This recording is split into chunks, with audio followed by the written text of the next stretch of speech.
Page 18, Etude in C major. So it's in C major, we covered that.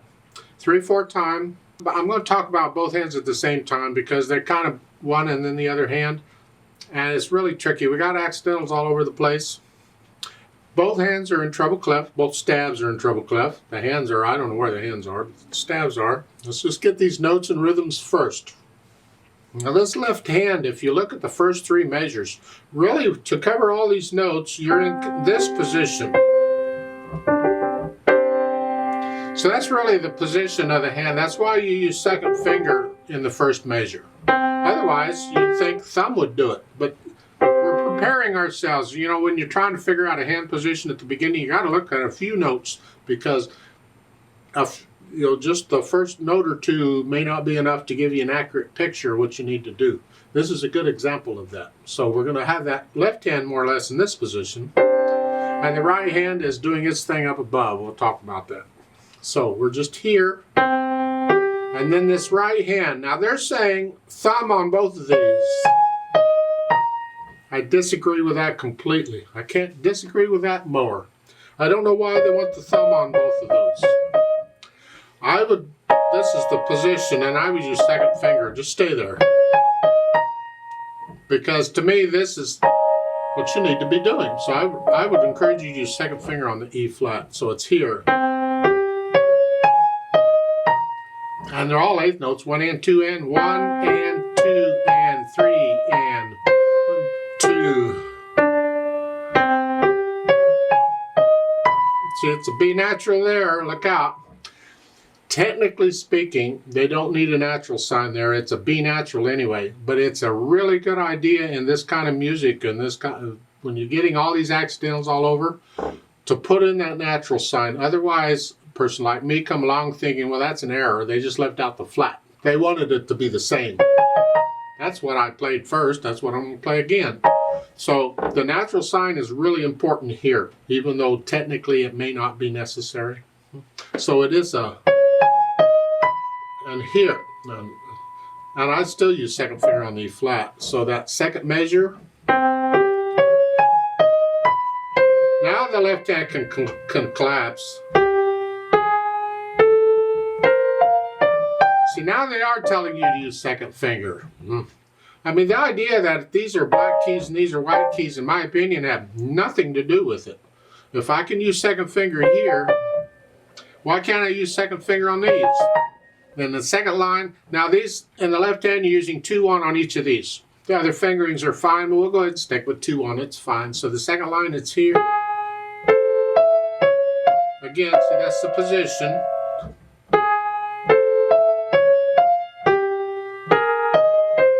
And in the second measure there, even here in the right hand, even if you have big hands and fat fingers, it's okay to go ahead and use a thumb here. Because once you play the E flat, you can slide out for the C. So you're ready for that. That's okay. So I recommend the fingering in the book there.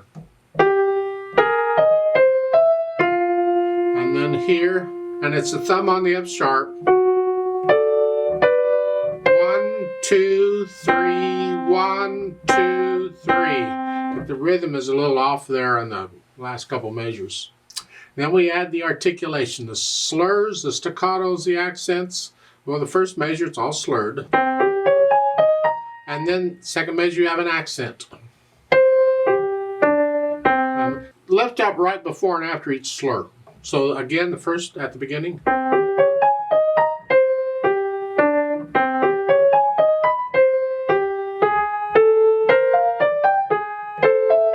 So you have accents.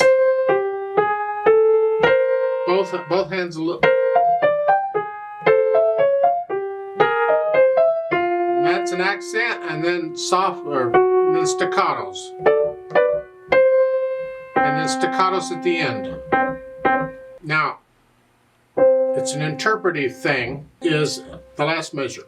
You have staccatos here, but not there. So really, you'd hold the right hand down for the full count. So the last 2 measures there would be a 1, 2, 3, 1, 2, 3, off. However, in interpreting it, you might lift both hands at the same time. 1, 2, 3, 1, 2, 3. Now if he really wanted that, there's a way to notate that. They didn't. So I can't tell you to do it one way or the other. However, for this video, I have to stick with what's printed. I'm not going to interpret it. And I'm going to hold that right hand down for the full 3 counts. So even after I play the last left hand note, the right hand stays down for the rest of the beat. Now we have the dynamics. Whatever soft is to you, and it's both hands here. And this accent, accents are in relation to whatever dynamic level you're at. So I'm not going to play this soft and this loud because of the accent. No. It has to, maybe a moderately soft. It's going to be a little louder than the rest of it.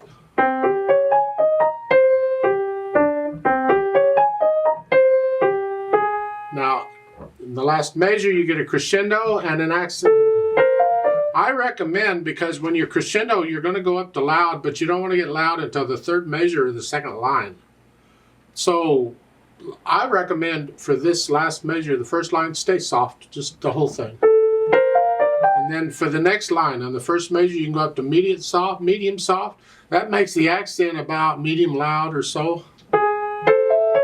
And the next measure is up to medium loud, which makes the accent loud. Now you get loud. And then the next is soft. A staccato, light wrist staccato. Soft. Don't slow down, it's just soft. Speed-wise, well, they give you a metronome range up there, and again, it's up to you. It's got to be accurate and even and controlled and all that. And there's no retards or anything in it, so you just keep playing at the same speed throughout, whatever that is. A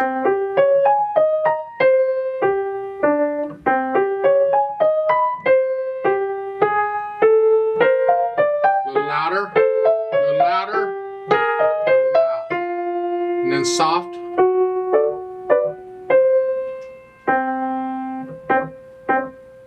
That's my impression of it. You can go a little faster than that if you want. Just as long as it's even. If you're hesitating anywhere, work on those spots and get rid of the hesitations. No hesitations allowed anywhere. I'd like to play this with you very slowly to double check the notes and the rhythms.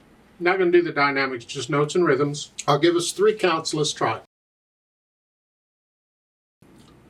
1 and ready and go and.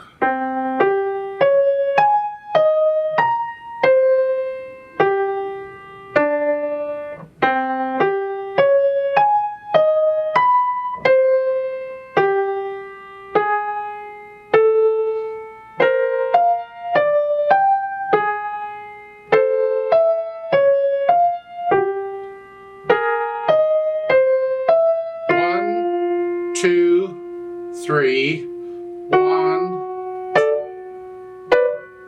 1, 2, 3, 1, 2, 3, off.